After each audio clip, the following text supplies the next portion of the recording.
There's a lot of charm to the flat 2D sprites and textures in first-person shooters from the 90s. The way that the enemies look at you from the same angle even when you dance around them, and the handcrafted element to the textures and sprites are fantastic.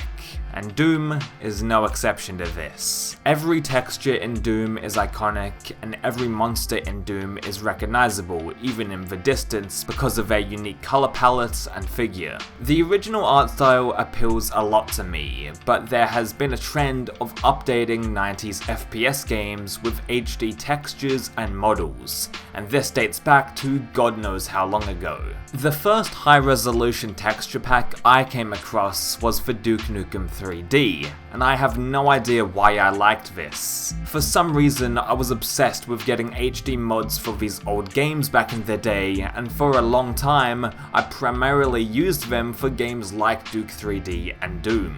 I always liked the 2D sprites and pixelated textures in 90s shooters, but apparently I preferred these bland high-resolution packs more at the time.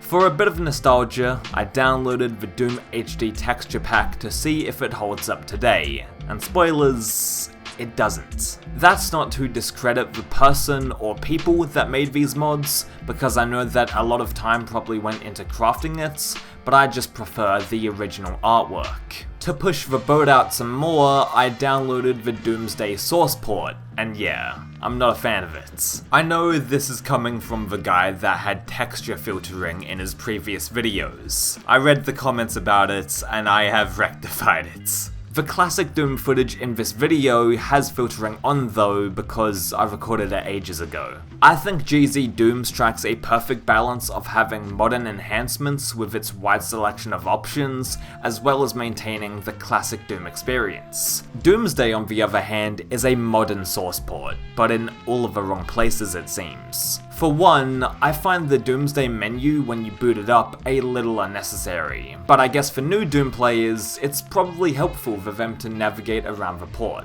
Also, the loading animation that pops up becomes really annoying. It almost feels too slow to load up the game and transition between levels, and I don't get the point of this loading bar. It throws me out of the experience for some reason, and it's very jarring if you play this Doom source port. The updated lighting is another aspect of Doomsday that I'm not entirely a fan of. But that's a pretty small complaint, since even the official Duke Nukem 3D World Tour release had new lighting effects. It's not like it's a Doomsday exclusive issue or anything, and beyond that, it's just a preference of mine, so who gives a shit really. I might have to configure my mouse options, but the mouse movement speed that Doomsday defaults to feels off. Like it's a little too slow and very weighty. Again, that is something I can probably change in the menu, but the default mouse speed in Z-Doom is fine, so why can't this be? Oh, and whenever I pick up a new weapon, sometimes it auto-switches, but other times, it doesn't. When I pick up the rocket launcher in the first level, it doesn't auto-switch. Alright, fair enough, that might be the default setting of the source port.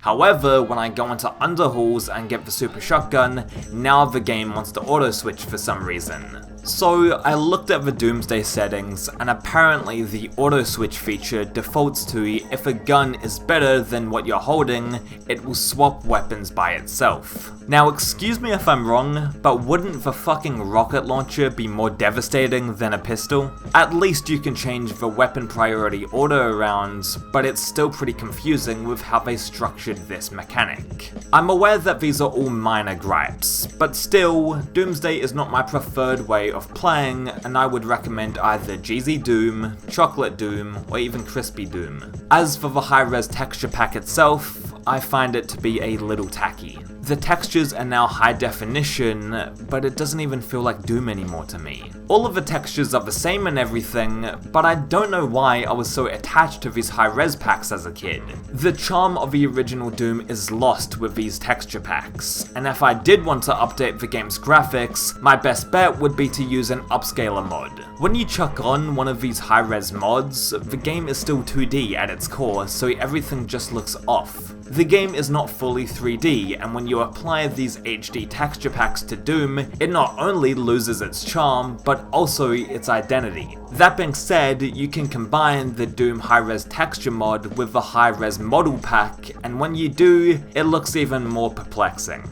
Even though the models now match the high-resolution textures, these make Doom look so weird and unappealing.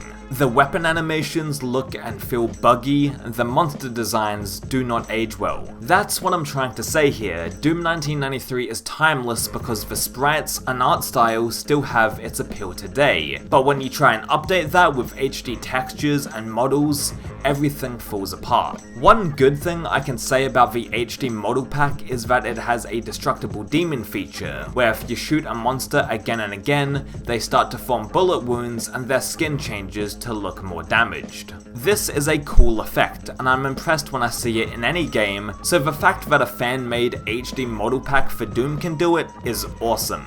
That being said, I wouldn't recommend using the Doom high-res mods, and I think most people have gotten past the point of needing the best graphics in order to play a game.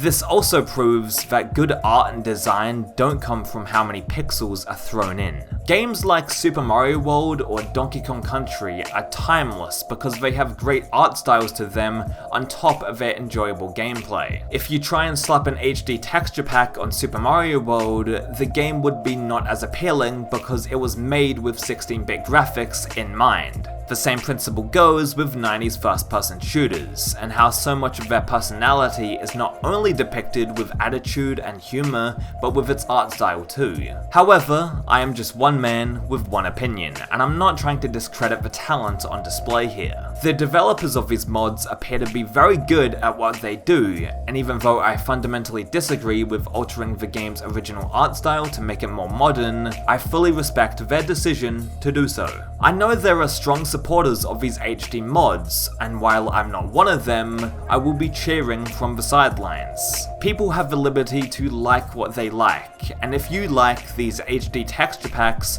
then go and play them. I do feel different about these mods compared to what I thought as a kid, and that's fine. Liberty is the key word in all of this, and I don't like the idea of gatekeeping what Doom is. Doom is about demons and shotguns, and that's it. Doom is not about playing in this rigid box where you can't mouse look or you can't use Brutal Doom or whatever. Brutal Doom is another can of worms, and I'll probably do a video on that at a later point. While I feel like Doom should be played with the original textures and sprites, and updating them to be high-res kinda negates the charm of the game for me, that might not be Doom for someone else. Doom is a wide ocean, with the abundance of mods, texture packs, and megawads being its inhabitants, and whichever clan you wanna swim with is fine by me. Thanks for watching.